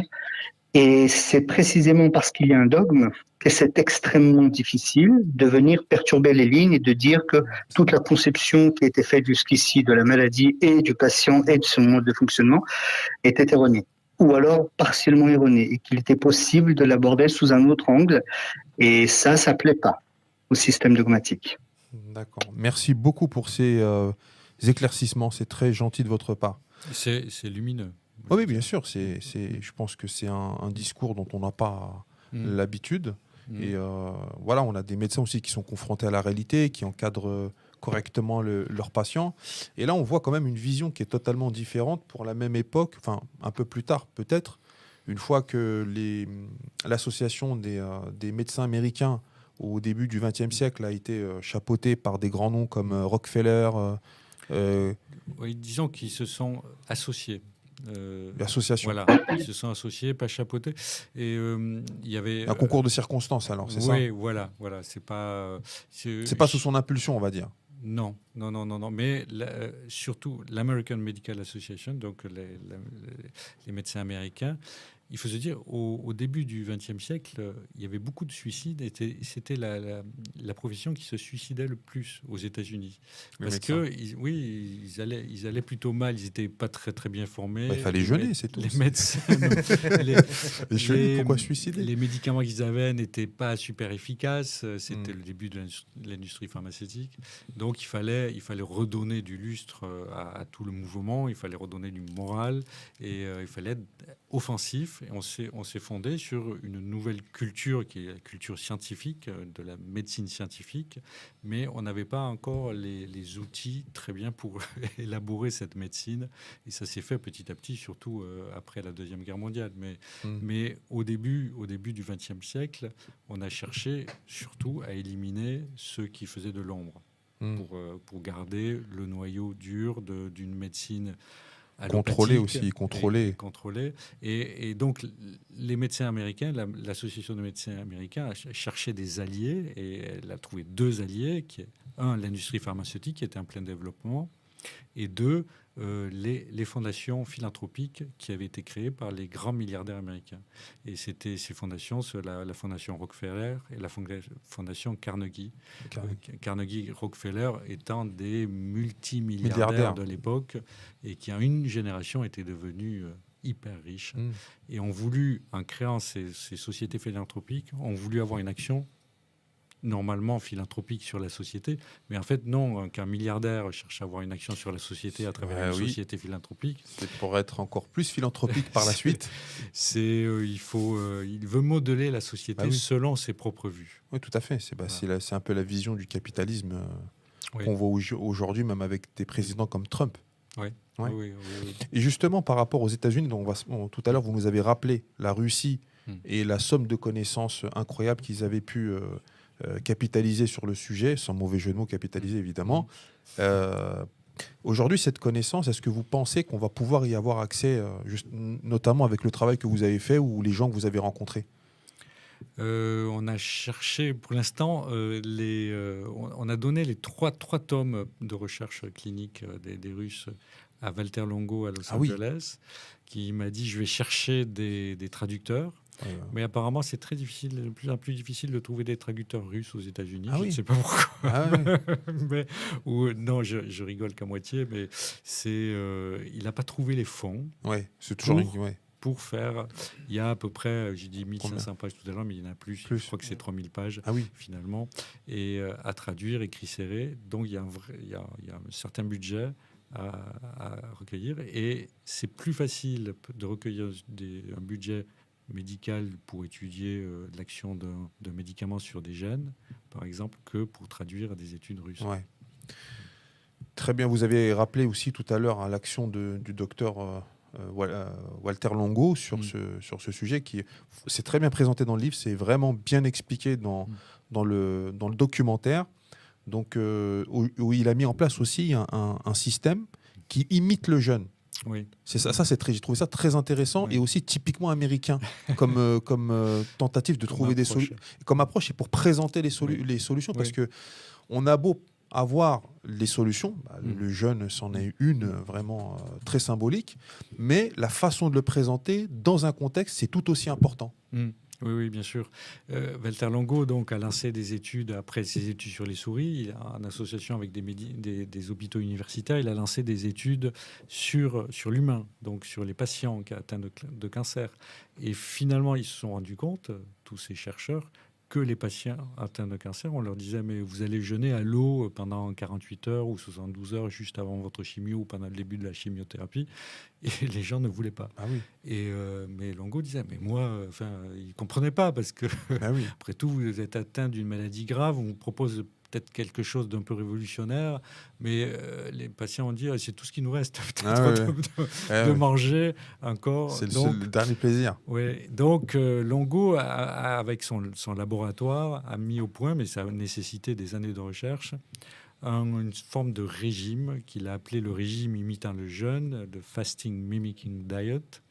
Et ce régime, c'est quoi ? C'est une boîte, ça se présente sous une box. Une boîte, une box.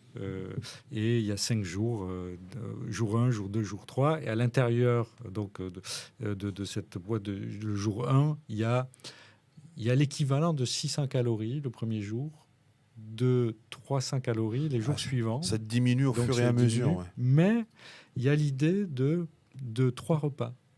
Alors 3 repas, 600 calories, c'est très très peu. Oui. Mais psychologiquement, ça rassure le patient. Mais voilà, il y a des soupes qui sont très très peu caloriques, avec plutôt du gras, aucun sucre, des protéines.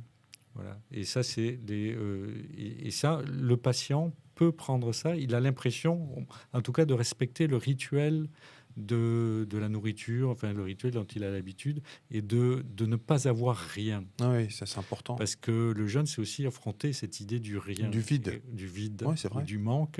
Et on n'a pas du tout, notre société n'est pas bâtie là-dessus. Pas du tout, non. C'est tout le contraire. Oui, il faut changer complètement de paradigme.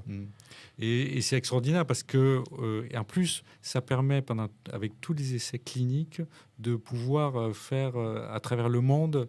Il a distribué cette box dans plein d'hôpitaux universitaires qui voulaient tenter de faire des essais cliniques avec jeunes et cancer.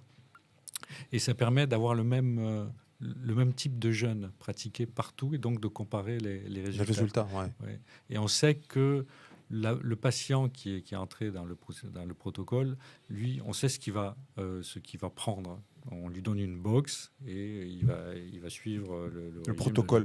Le protocole, plutôt que choisir lui-même des aliments. Il va jeûner, il faut prendre 300 calories. Oui. Mais quoi, quelles calories ? Je pourrais prendre une banane. Est-ce que j'ai droit à une banane ? Non. Côté banane, par exemple, voilà. Ouais.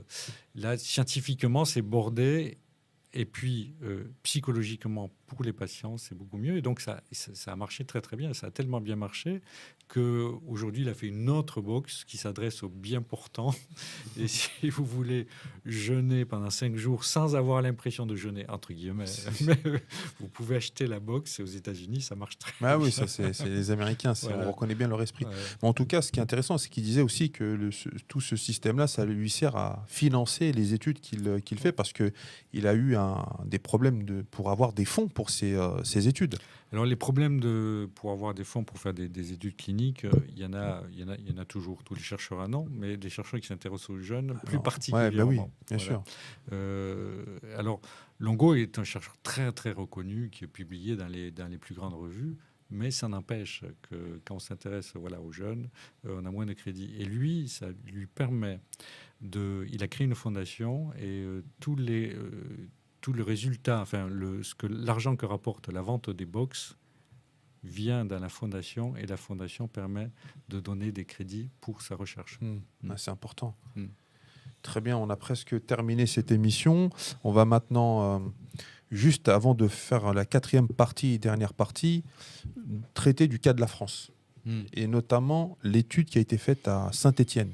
C'est Saint-Étienne ? Oui. Où il y a une étude qui a été faite sur le jeûne. Est-ce que vous pouvez nous en parler? Alors cette étude, elle est très importante, elle est majeure même, je dirais, parce que parmi les critiques qu'on entend le plus souvent de la part du corps médical, c'est envers le jeûne, c'est « Ah, le jeûne, ça va provoquer la fonte musculaire. Vous allez perdre des protéines et vous allez perdre du muscle. Et le cœur étant un muscle, Ah oui, ça peut provoquer un accident cardiaque. Voilà. Et ça, on entend ça de génération de journalistes à génération de médecins. Et, sans vérifier. Il n'y a pas eu de vérification parce qu'il n'y avait pas d'études non plus, alors que quand même en Allemagne, dans la pratique, on a filmé un médecin en Allemagne, un chef de service à l'hôpital de Berlin, de la Charité. Lui, il a supervisé 40 000 jeunes. Ah oui. Et c'est un cardiologue de formation, donc le cœur, il connaît très bien, les muscles aussi, enfin le cœur surtout. Aucun problème. Et il n'a eu jamais aucun problème. Voilà, donc la pratique démentait cette assertion. Mais il fallait aussi la démonter, ou en tout cas l'éprouver à travers une expérience. Donc à Saint-Étienne, 2 chercheurs ont suivi le jeûne de groupes de 36 personnes qui ont jeûné 12 jours. Et ces chercheurs sont spécialistes des études en image en IRM. En IRM. Voilà. Et ils ont fait passer des IRM aux avant le personnes. Avant le jeûne, pendant le jeûne, juste à la fin du jeûne et 3 mois après le jeûne. Et sur tous les organes. Le cerveau, le cœur, le foie et ensuite tous les muscles, qui sont des organes, si on veut. Et ils se sont aperçus que pour les muscles, on ne perdait rien, quasiment rien. C'est de l'ordre de 3 à 4% du volume musculaire, mais dedans, il y a de l'eau, il y a beaucoup d'eau, et il y a le glucose aussi qu'on perd, ou les protéines, quelques protéines. Mais donc très, très, très, très peu. Et en plus, ils ne perdaient pas leur capacité musculaire. Ouais, c'est ça le plus important. Ouais. Ils ont fait des tests de force, et les tests ont montré qu'au bout de 12 jours de jeûne, on était autant capable on avait autant de force qu'au départ, ce qui est extraordinaire. Oui. Je peux ajouter peut-être un petit élément sur ça, si ça vous ennuie pas. Oui, bien sûr, je vous en prie. Excusez-moi, je vous coupe peut-être. Hein. Non, allez-y. Parfait. Non, je disais simplement sur l'étude Genesis dont parle votre invité est absolument exceptionnelle. Et j'insiste sur ce point parce que jusqu'ici, le dogme qui prédominait, c'était le dogme porté par la médecine, anesthésie et réanimation, que j'ai beaucoup pratiqué, dans lesquels on a des patients qui ne sont pas alimentés efficacement pendant plusieurs semaines et qui se retrouvent avec une sarcopénie très avancée, c'est-à-dire une fonte musculaire très avancée. Physiologiquement, ce que cette étude met en œuvre, on met en éclairage, c'est que tout muscle qui est sollicité par le corps est un muscle préservé. Et c'est quand on ne sollicite plus un groupe musculaire que celui-ci, que le corps décide qu'il n'a plus de fonction utile immédiate et donc il peut consommer à l'intérieur de ce muscle. Donc ce choix physiologique apporte une lumière nouvelle parce que jusqu'ici on pensait que la consommation du muscle en période de jeûne était systématique, avec ou sans effort. Et on se rend compte que ça n'est absolument pas le cas. Lorsque vous sollicitez vos muscles, votre corps les préserve parce qu'il considère qu'ils sont probablement nécessaires à la survie pour le moment. Donc, je ne sais pas s'il y a un schéma ancestral qui fonctionne sur le plan génétique, qui laisse penser que si on détruit ses muscles, on ne peut plus courir derrière la nourriture. Mais d'une manière ou d'une autre, il y a une espèce de survie nécessaire du muscle comme un élément nécessaire au fonctionnement basique dans une étude de stress, des conditions de stress, parce que ça n'a rien d'autre, le jeûne n'est rien d'autre qu'un stress poussé à l'extrême. Merci beaucoup. Parenthèse fermée, et merci pour tous les éclaircissements que vous avez apportés. Merci beaucoup, Dr Kassem. Alors, on va entamer juste la dernière partie parce qu'en fait, le temps passe. Le temps passe et c'est un sujet tellement passionnant que franchement, on pourrait en parler encore des heures et des heures. On va juste terminer sur plutôt un aspect philosophique et ce que le jeûne peut dire de notre société moderne. On voit bien aujourd'hui que ce monde moderne qui vend de la profusion, notamment à travers la nourriture, c'est ce que René Guénon appelle le règne de la quantité, qu'il décrivait déjà au début du XXe siècle, quand il y avait tous ces phénomènes un peu de nouvelles technologies, de consommation dont on n'avait pas l'habitude, et surtout la quantité de choses consommées. Aujourd'hui, on voit que ça génère des maladies, ça génère des frustrations. On n'a pas l'impression que les gens sont plus heureux. Qu'est-ce que dit le jeune, d'après votre expérience et de ce que vous avez étudié de cette enquête là, dans votre livre, de notre société moderne aujourd'hui? Le jeune est le contrepoint de notre société, ça c'est clair. Pour moi, le jeune, je vous parlais comme dans un conte, j'aime bien les contes. Dans les contes, en général, vous avez une porte en haut du château qu'il ne faut surtout pas ouvrir. Évidemment, vous ne rêvez, le personnage principal du conte, que ce soit une princesse ou le prince, ne rêve que d'une chose, c'est de monter à l'eau et de l'ouvrir. Sauf que ça fait très très peur. Et le jeune, c'est ça. Dans notre société, c'est la porte qu'il ne faut pas ouvrir parce qu'elle fait peur. Et on entretient cette peur, puisque c'est la peur du manque. Justement, c'est le contraire de cette profusion qu'on nous promet et qu'on nous vante comme la dernière réalisation de tous nos désirs.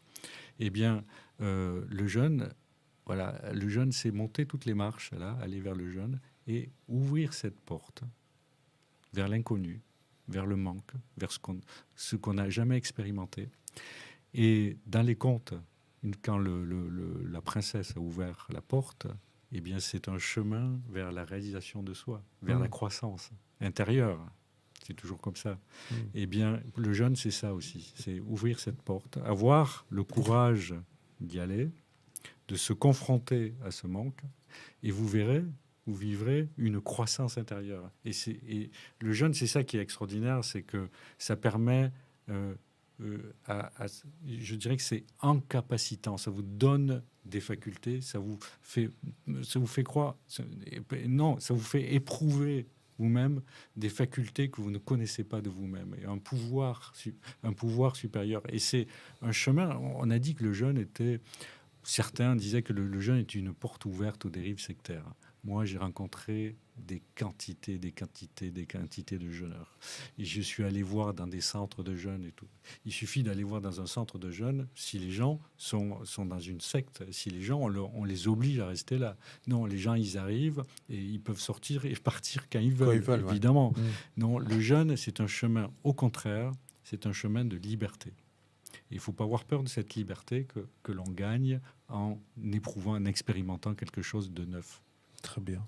Merci beaucoup Thierry Delestrade d'avoir accepté de participer à notre émission. On a fini pour ce soir. Peut-être une dernière question, intervention de Ibrahima. Oui, j'avais des questions parce qu'on a beaucoup parlé du jeûne médicalement surveillé. Mais que pouvez-vous nous dire sur le jeûne intermittent ? Oui, ça c'est une bonne question. Oui. Le jeûne intermittent, c'est une révolution alimentaire là, depuis et c'est à la mode, là. Une dizaine d'années. Oui, c'est très à la mode et ça a permis même plutôt aux jeunes, au mot jeûne, de s'introduire dans le langage courant. Oui, effectivement. Est devenu presque banal. Le jeûne intermittent, il repose sur des recherches qui portent sur ce qu'on appelle les cycles circadiens. En fait, il faut savoir qu'à l'intérieur dans notre corps, il y a des horloges internes. Tous les organes ont des horloges internes ces horloges leur permettent de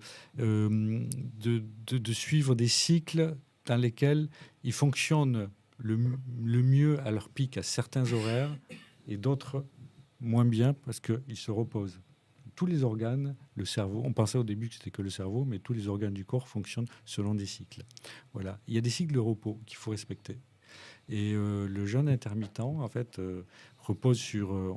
je vais parler si on a encore un peu petit le temps. Peu, oui, voilà, d'une expérience de souris, 2 groupes de souris.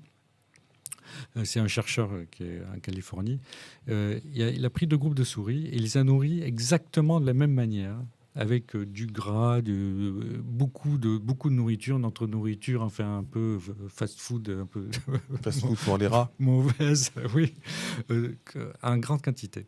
Mais différence entre les 2 groupes, il y a un groupe qui pouvait se nourrir quand elle le voulait, et l'autre groupe de souris ne pouvait se nourrir que sur 12 heures de temps. C'est comme si on ne pouvait ouvrir que le frigo que pendant 12 heures, et hop, il était fermé à clé. Et au bout de 3 mois, le chercheur s'est rendu compte que les souris qui pouvaient se nourrir quand elle le voulait, eh bien, avait développé de l'obésité, du diabète, toutes les maladies métaboliques qu'on connaît, sans surprise. Mais les souris qui s'étaient nourries de la même nourriture et en même quantité, mais seulement pendant 12 heures, et pendant 12 heures, elles n'étaient pas nourries, eh bien, étaient en pleine forme. Il s'est dit, ça, en fait, ces souris respectent un rythme, peut-être le rythme circadien, notre rythme de nos horloges internes, naturelles. Et donc, il faut à l'intérieur d'une journée, qu'il y ait un repos alimentaire. C'est-à-dire que le jeûne, sûrement le jeûne, il faudrait, si c'est possible, mais dans l'année, observer une période de jeûne pour justement déstocker, comme on disait tout à l'heure, se libérer de notre poids intérieur. Eh bien, mais à l'intérieur d'une journée, aussi respecter ce cycle-là d'un repos digestif qui permet à l'insuline de baisser réellement et donc de dire au corps de déstocker. Et ça, c'est très, très... Aujourd'hui, il y a plein d'études qui sont faites, de plus en plus d'études, qui démontrent que c'est très, très bon pour toutes les maladies métaboliques, notamment l'hypertension, l'obésité, le diabète de type 2. De respecter ce rythme-là, donc au minimum 12 heures de repos digestif.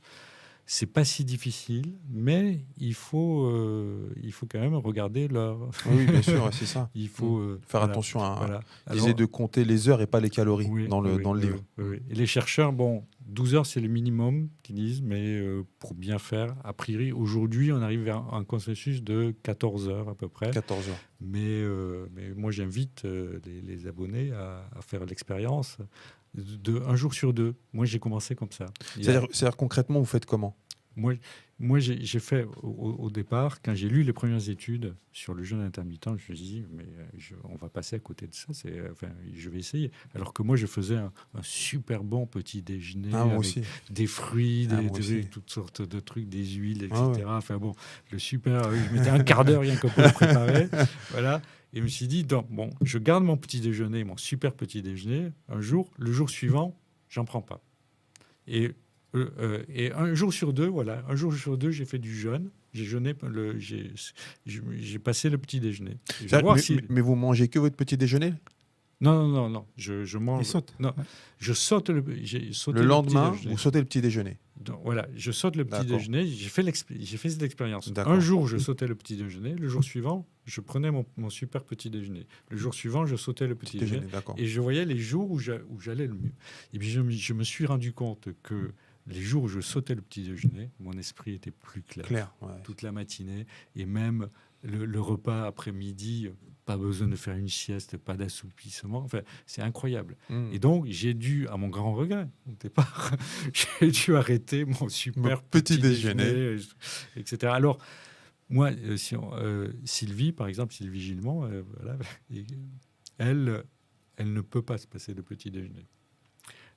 C'est son rituel. C'est à la fois son rituel, mais j'ai l'impression qu'elle dit, quand je ne prends pas le petit déjeuner, mon corps, il va pas bien, il va moins bien. Donc, elle a fait la même expérience que moi. Et ça n'a pas fonctionné de la même manière. Donc, on n'est pas tous pareils. D'accord. Et elle, c'est plutôt le soir. Elle a tendance à ne pas manger le soir. Et elle respecte les 14 heures quand même, mais en essayant de manger le plus tôt possible le soir, quand c'est possible, ou alors de sauter le repas du soir. Mais elle mange au petit déjeuner. D'accord. Donc c'est 2 jeûnes intermittents, mais pas dans les mêmes tranches horaires. Voilà, ouais. Okay. L'important c'est la tranche horaire et surtout l'important c'est de s'écouter. Et le corps souvent il nous dit ce qui est le mieux pour nous. C'est pas il faut s'écouter. Très bien. Merci beaucoup Thierry Delestrade d'avoir participé à notre émission, répondu à nos questions à propos de votre nouveau livre, Le jeûne, une nouvelle voie thérapeutique, écrit avec Sylvie Gillemont chez Arte Éditions. Donc vous pouvez retrouver l'ouvrage sur le site d'Arte Éditions et le documentaire aussi qui est sorti, je pense, il y a 1 mois ou 2 sur la chaîne YouTube de Arte. Vous pouvez le retrouver avant qu'il disparaisse parce qu'on ne sait pas combien de temps il va rester. Ici jusqu'au 25 mars. Donc d'accord, 25 mars. Ouais. Donc regardez-le, franchement, c'est très éclairant et ça peut vous donner une orientation sur une solution qui est vraiment très simple à mettre en œuvre. Mais prenez le soin d'étudier le sujet et de vous renseigner. Vous pouvez retrouver les vidéos en replay sur la chaîne Twitch, sur YouTube aussi. Et puis on vous donne rendez-vous pour la semaine prochaine pour une autre émission. Et je ne sais pas encore c'est quoi la thématique, on n'a pas encore choisi, on verra. En tout cas, il y a beaucoup de choses à dire et en fonction des bouquins. Et on remercie le docteur Kassem qui était avec nous pendant cette émission, qui nous a rejoint sur la fin. On vous remercie beaucoup pour vos éclaircissements. Tout le plaisir fait pour moi. Oui, Merci. non, je remercie aussi le docteur Kassem. C'est une parole médicale qu'on n'entend pas très souvent et je pense que ces patients ont de la chance. Voilà. Donc, oui, Merci infiniment. Voilà, tu t'es fait des nouveaux patients, cher docteur. Merci beaucoup, docteur Kassem. Et puis, peut-être on vous retrouvera sur nos ondes pour une autre émission. Avec grand plaisir. Merci beaucoup. Voilà, quant à nous, on vous donne rendez-vous pour une prochaine émission. N'oubliez pas, KSM Radio, vous pouvez vous abonner sur nos différents médias. Prochaine émission, c'est prévu pour quand? C'est prévu pour dimanche. Il y en a une après là. Demain? Samedi, il y en a une? C'est quoi? Le Jackie Show? C'est quoi? Non, c'est fini Jackie Show. C'est quoi?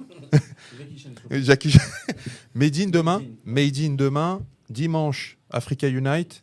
Et mardi, c'est lundi ou mardi Fauzi? Lundi Fauzi, l'arbre à dire, comme tous les lundis.